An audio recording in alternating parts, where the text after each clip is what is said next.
ما هذا الشيء؟ لا تستغربون، هذا وضعنا الحالي في اليمن، وضعنا الحالي في اليمن،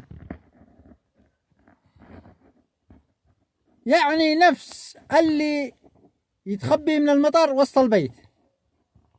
احنا الآن أصبحنا يعني متخبيين من بلادنا في بلادنا، ومن الوضع السيء.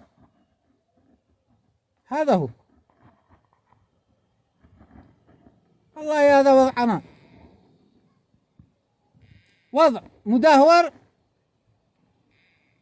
اقتصاديا وماديا وتعليميا. احنا الآن قادمين على مرحلة إن شاء الله، مرحلة أسوأ المراحل.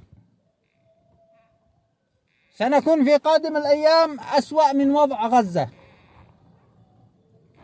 طمنوا، في حصار قادم.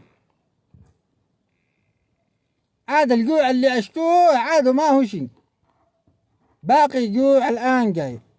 عاد اللي يستلم الحوالة من السعودية ولا اللي يستلم الحوالة من هذا كله، ما لكمش الحق انكم تعيشوا.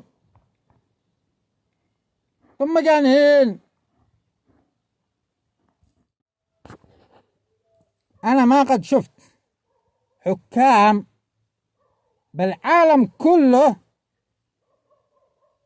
يحارب شعبه الا الحاكم اليمني،